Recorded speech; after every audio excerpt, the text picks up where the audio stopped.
I still remember that day like it was yesterday. Family always meant everything to me. Growing up with the values of loyalty and honesty, I never imagined my own blood would betray me so deeply. 3 years of marriage to Amanda had ended painfully but cleanly. Or so I thought. When those court papers arrived demanding child support for a baby born 8 months after our divorce, I was stunned but confident. Science would clear this up. Right DNA testing would prove my case. But nothing prepared me for walking into that courtroom and seeing my own mother sitting on the wrong side ready to testify against me. Before I tell you how my own mother betrayed me, let me know where you are watching from, and hit that like and subscribe button. Trust me, you will want to stay for how I finally exposed the truth that turned my whole family against her. Growing up in a middle-class family in Boston shaped who I am today. My father John was always my rock. Quiet but supportive, he taught me the value of hard work and integrity. We would spend weekends working on home improvement projects or watching Red Sox games, bonding over the simple things. My mother Judith was a different story. While she provided and cared for us, there was always an underlying current of control in how she handled family matters. Nothing was ever good enough unless it fit her vision of what our family should be. From an early age, I noticed her obsession with the idea of grandchildren. While my friends' mothers would ask about school or sports, my mother would talk about what great parents my future children would have. Even in high school, she would comment on which of my girlfriends had good childbearing hips or maternal instincts.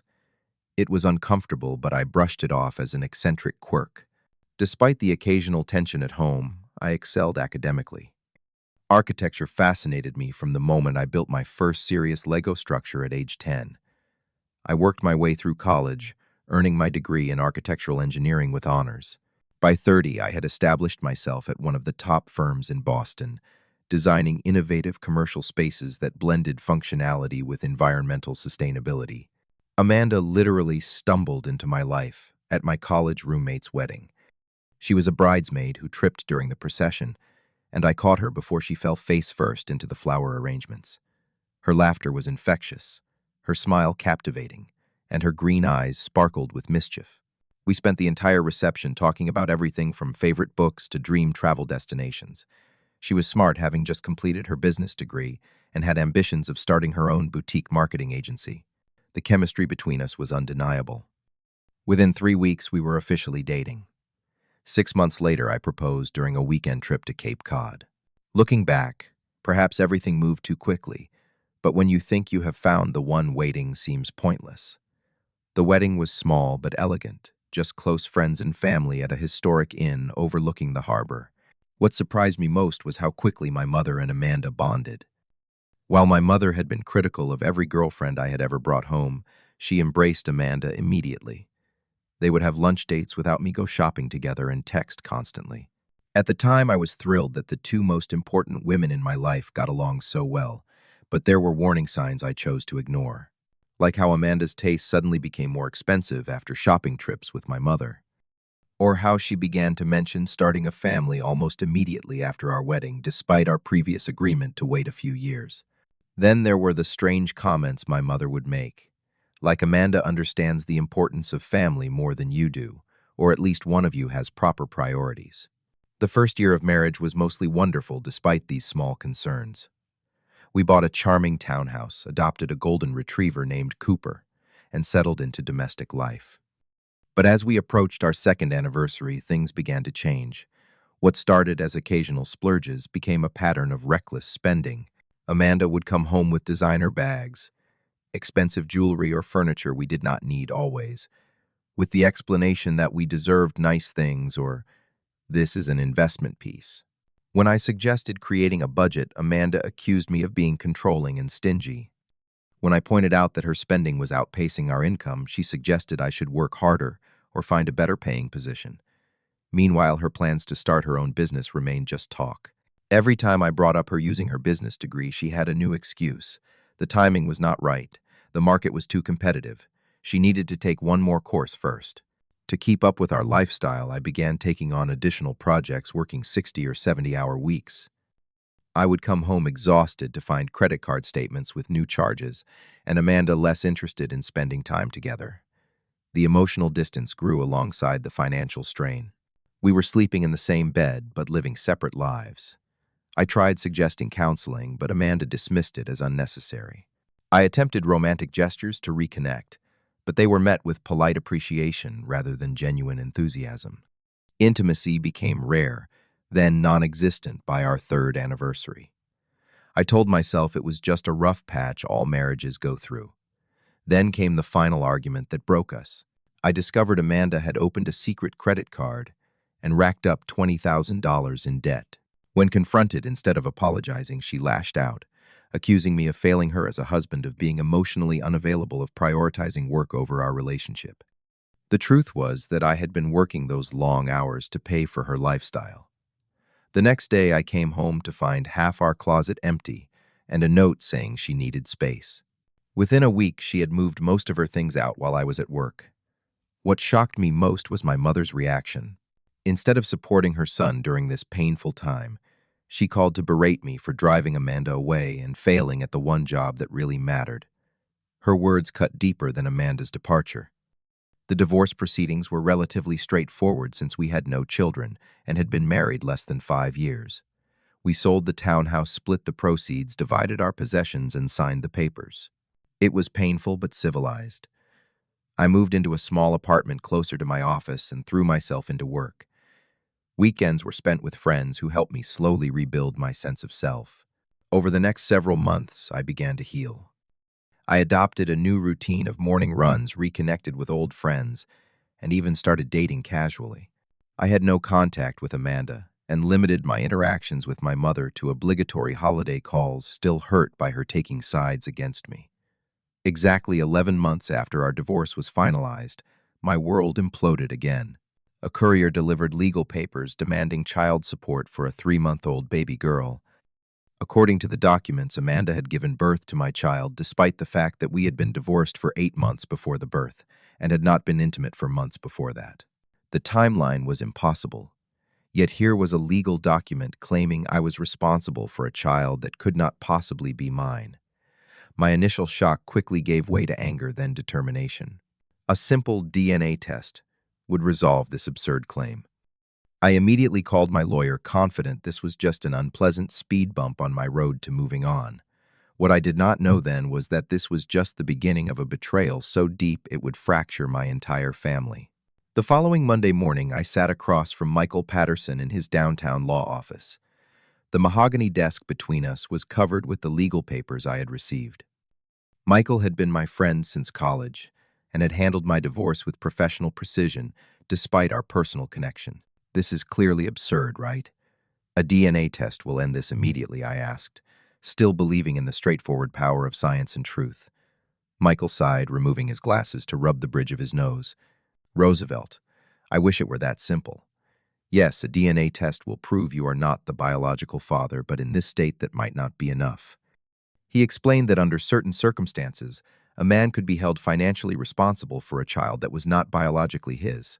Factors like having an established relationship with the child or making promises of support could create a legal obligation regardless of DNA. But none of those apply to me, I insisted. I did not even know this baby existed until I got these papers. Which is why we will fight this, Michael assured me. But be prepared. This could get messy and expensive. Amanda is claiming you knew about the pregnancy before the divorce and had agreed to support the child regardless of your marital status. I left Michael's office with a court date scheduled and a DNA test appointment set up for the following week. My mind was spinning with questions. Why would Amanda make such an easily disprovable claim? What did she hope to gain? And most importantly, who was the actual father of her child? That evening, I drove to my parents' house, needing the comfort and advice of family. My father greeted me with a warm hug, but my mother seemed tense, avoiding eye contact as she busied herself in the kitchen. When I explained the situation over dinner, my father responded with appropriate outrage. My mother, however, remained unnervingly quiet. Mom, you have been talking to Amanda, have not you? I finally asked directly, noticing how she flinched at the question. We have stayed in touch, she admitted, still not meeting my eyes. She is going through a difficult time as a new mother. A new mother to someone else's baby, I exclaimed. You do realize this child cannot possibly be mine, right? What came next sent chills through me. My mother put down her fork, finally looking me in the eye. DNA does not make a family, Roosevelt. Family is about commitment and responsibility. If Amanda says this is your child, then you have an obligation. My father and I stared at her in disbelief. Judith, my father said carefully, you cannot possibly be suggesting Roosevelt should pay child support for another man's child. All I am saying is that an innocent baby needs support, and Roosevelt was married to Amanda when this child was conceived, she replied firmly. That is mathematically impossible, I countered, anger rising.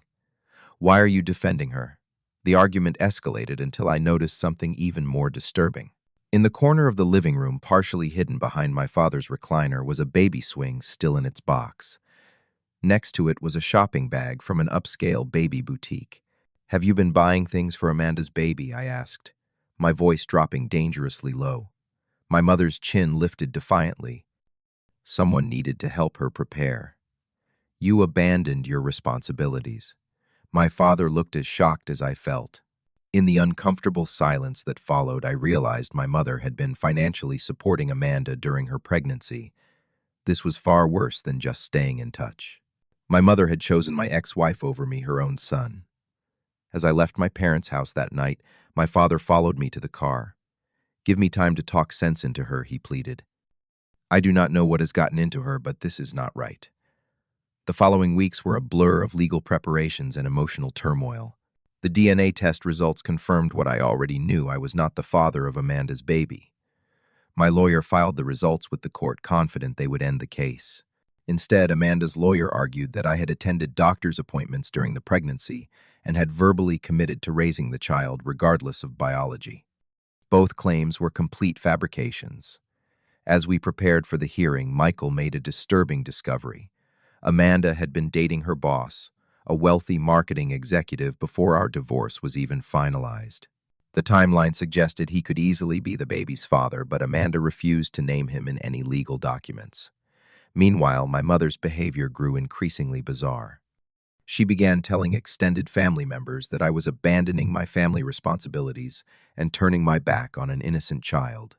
At a cousin's wedding, my Aunt Martha approached me, asking why I would not step up and be a father despite the DNA test. The story my mother was spreading painted me as a deadbeat dad running from responsibility. Only my Uncle Thomas, my father's brother, openly questioned the narrative. This makes no sense, Roosevelt, he told me over drinks after the wedding. Why would Judith support Amanda's claim when the dates do not add up? Something else is going on here.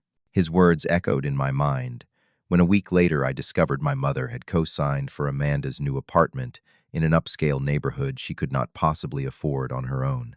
My father confirmed this with obvious discomfort, admitting he had argued with my mother about it but ultimately could not dissuade her. She is obsessed with that baby, Roosevelt, he confessed during a private lunch. She has turned the guest room into a nursery. She has weekly video calls with Amanda where she just watches the baby sleep. I am worried about her mental state, but she refuses to discuss it rationally. The family I had once relied on was fracturing along invisible lines. Relatives who had known me my entire life were suddenly distant, treating me with a cold politeness reserved for disappointing relatives. Only my father, Uncle Thomas, and a handful of cousins stood firmly in my corner. The isolation was almost as painful as the betrayal. The night before the court hearing, I sat alone in my apartment, reviewing our case one last time with Michael. He was confident but cautious. The DNA evidence is on our side, but family court can be unpredictable, he warned. Be prepared for anything tomorrow. I could never have prepared myself for what actually happened. The family court was smaller than I had imagined, more intimate, which somehow made it worse. Amanda sat with her lawyer at one table, a baby carrier beside her. She was dressed conservatively, her makeup subtle to enhance her appearance of being a struggling young mother. I sat with Michael at the opposing table, my hands clenched so tightly, my knuckles were white.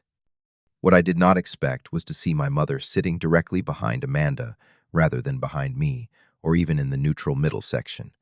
The message could not have been clearer about whose side she had chosen. The judge, an older woman with silver hair and piercing eyes, reviewed the filings before addressing the court. She noted the DNA test results immediately. Given the conclusive DNA evidence showing the defendant is not the biological father, the burden of proof shifts substantially to the plaintiff, she stated. Miss Thompson, your legal basis for pursuing support despite the DNA results. Amanda's lawyer stood presenting their argument that I had established a father-figure relationship with the baby during pregnancy and had made verbal commitments to support the child, regardless of biology. Both were outright lies, and Michael pointed this out clearly in his response, emphasizing the timeline that made it impossible for me to have even known about the pregnancy during our marriage. The judge seemed skeptical of Amanda's claims, which gave me a moment of hope. But then Amanda's lawyer called his first witness. The court calls Judith Walker the defendant's mother. The room seemed to tilt around me.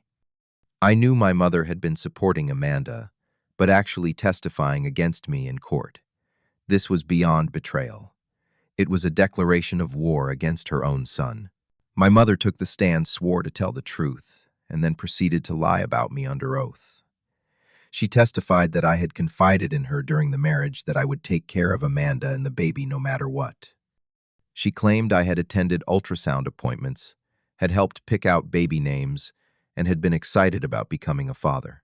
Roosevelt told me repeatedly that biology did not matter to him, my mother stated, looking directly at the judge rather than at me. He said any child of Amanda's would be his child too, regardless of circumstances. Each word felt like a physical blow. When she described a shopping trip where I supposedly helped pick out baby furniture, something that never happened, I had to grip the table to steady myself. These were not just exaggerations or misunderstandings. These were calculated, specific falsehoods designed to create a legal obligation where none existed. The most damning part came when she described my reaction to the pregnancy news. According to my mother, I had been overjoyed initially, but then abandoned Amanda upon learning of financial difficulties, saying I was not ready for the responsibility after all. Michael objected repeatedly, pointing out that there was no documentary evidence supporting any of these claims, no text messages, no emails, no witnesses beyond my mother. He emphasized again the timeline that made it impossible for me to have known about a pregnancy that began after our separation. When it was Michael's turn to cross-examine, he was clinical in his precision. Mrs. Walker, do you have any photographic evidence of your son at these alleged doctor's appointments? No, I was not there personally, my mother admitted. Any text messages where your son discusses the baby or preparations for becoming a father, he was private about such matters. Mrs. Walker, are you aware that lying under oath constitutes perjury, a felony offense? Before my mother could answer, Amanda's lawyer objected, and the judge sustained it. But the question had landed. For just a moment, I saw my mother's composure crack, a flicker of something like fear crossing her face. By the end of the hearing, the judge had not made a final determination. She ordered both parties to submit additional evidence within 30 days and scheduled another hearing. As we stood to leave, my eyes met my mother's across the room. There was no remorse there, no acknowledgement of her betrayal, just a cold determination I had never seen before. In the hallway, I broke down, leaning against the wall as the reality of what had happened hit me fully. My own mother had perjured herself in an attempt to force me to pay for a child that was not mine. Michael guided me to his office, where I sat in stunned silence as he outlined our next steps. We will file a motion demonstrating the impossibility of her claims based on the timeline, he assured me, and we will subpoena phone and medical records to prove you were never at these alleged appointments. That evening, my father called, his voice cracking with emotion. I had no idea she would do this, son. No idea she would go this far. He explained that my mother had become increasingly secretive over the past months, taking calls in other rooms, password protecting her phone, and making unexplained withdrawals from their joint savings account. She keeps talking about how she deserves to be a grandmother, how this might be her only chance, he said. I think this has become some kind of obsession for her. I just never imagined she would lie under oath against you. I could not bring myself to respond to my mother's text messages asking to explain her side. What explanation could possibly justify perjury against her own child? I cut off contact, completely blocking her number and social media accounts. Most of the extended family followed my mother's lead, accepting her version of events without question. The isolation drove me deeper into depression. I threw myself into work, taking on projects that required travel anything to escape the painful reality of my situation. But there is only so far you can run from your own family's betrayal. 3 weeks after the hearing, my intercom buzzed at 8:30 on a Saturday morning. A woman's voice I did not recognize asked to speak with me about Amanda. My first instinct was to ignore it, but something in her urgent tone made me buzz her up. Jessica introduced herself as Amanda's former roommate from the first months after our divorce. She had seen a social media post from a mutual friend mentioning the case and felt compelled to come forward. Amanda was seeing her boss Gregory while you were still married, she told me, sitting nervously on the edge of my couch. She moved in with me after leaving you, but she was staying at his place most nights. When she found out she was pregnant, she panicked because Gregory was married with kids of his own. Jessica explained that Amanda had been frantically searching for solutions when my mother had reached out to her.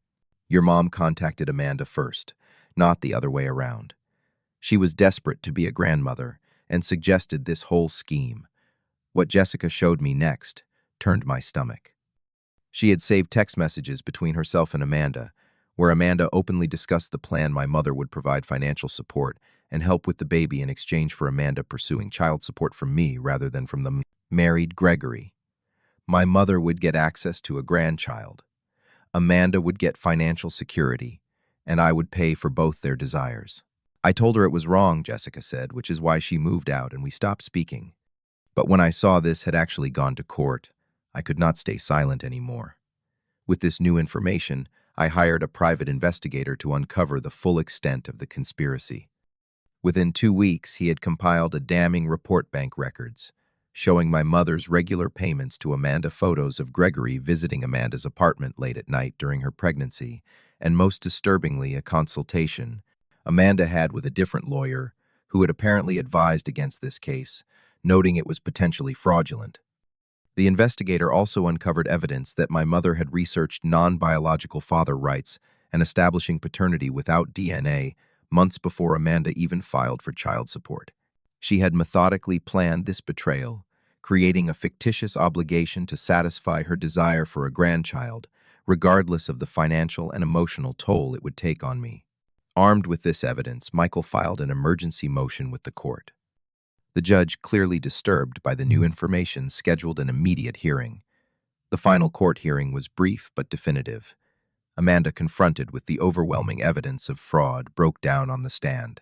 She admitted that Gregory was the baby's father and confirmed my mother had orchestrated the entire scheme.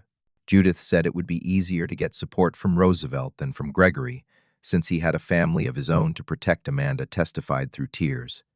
She promised to help me financially and be the grandmother figure if I went along with it. My mother sat stone-faced throughout Amanda's testimony, refusing to look at me or anyone else. When it was her turn to respond to the new evidence, she simply said, "I did what I thought was best for the baby," as if that justified perjury and fraud. The judge dismissed the case with prejudice, meaning it could never be brought again. She referred the matter to the district attorney for potential perjury charges against both Amanda and my mother, though I later chose not to pursue criminal charges. In her closing remarks, the judge spoke directly to my mother. "The court is appalled by your actions, Mrs. Walker. You have abused the legal system, committed perjury, and attempted to defraud your own son. The family court exists to protect children and ensure they receive proper support from their legal parents.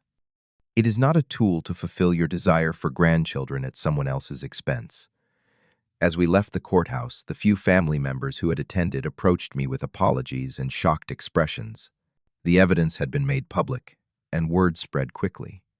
My Uncle Thomas organized a family meeting where the full story was shared with relatives who had been misled by my mother's version of events. My father called the next day to tell me he was separating from my mother. 42 years of marriage, and I feel like I never really knew her, he said, his voice heavy with grief. I cannot forgive this Roosevelt. She betrayed not just you, but everything our family stands for. Over the following weeks, my mother found herself increasingly isolated as family members distanced themselves from her. She made desperate attempts to justify her actions, sending lengthy emails explaining how she had only wanted what was best for everyone and how a child deserved a stable father figure. When those justifications failed to resonate, she began showing up uninvited at relatives' homes, crying and begging for understanding. I received calls from aunts and cousins asking how to handle her increasingly erratic behavior. My father moved in with his brother temporarily, filing for divorce on grounds of emotional cruelty. The mother I had known my entire life had been replaced by someone I no longer recognized, someone willing to destroy her son's life to fulfill her obsessive desire for a grandchild. My journey to healing was slow but steady. I started therapy to process the betrayal and rebuild my sense of trust. The therapist helped me understand that my mother's actions reflected her own deep psychological issues, not any failure on my part. I established clear boundaries, making it known that any relationship with me would require acknowledgement of the harm done and genuine remorse, something my mother seemed incapable of offering. As months passed, I rebuilt connections with supportive family members. My father and I grew closer than ever, bonding over our shared experience of betrayal. I focused on my career, eventually making partner at my firm. I even began dating again, though, with a new wariness about family dynamics and a clearer eye for red flags. The experience taught me that real family is not defined by blood or obligation, but by love, respect, and honesty. The people who stood by me through this ordeal, whether related by blood or not, were my true family. I learned to value those authentic connections over the toxic ties that only brought pain. Through this ordeal, I discovered my own resilience. What was meant to break me financially and emotionally instead forced me to establish healthier boundaries and recognize my own worth. I found strength I did not know I possessed, and wisdom that can only come from facing betrayal and choosing to rise above it. Today, I choose to move forward without bitterness, though I maintain the boundaries necessary for my own well-being. True healing did not come from forgetting or pretending the betrayal never happened. It came from acknowledging the pain, learning its lessons, and deciding that my life would be defined by my own choices, not by someone else's attempts to control me. What would you do if your own parent betrayed you so deeply? Have you ever had to cut ties with family for your own well-being? Share your thoughts in the comments below. If this story resonated with you, please hit the like button and subscribe to hear more real-life experiences. Thank you for listening, and remember, the family you choose can be stronger than the family you are born into.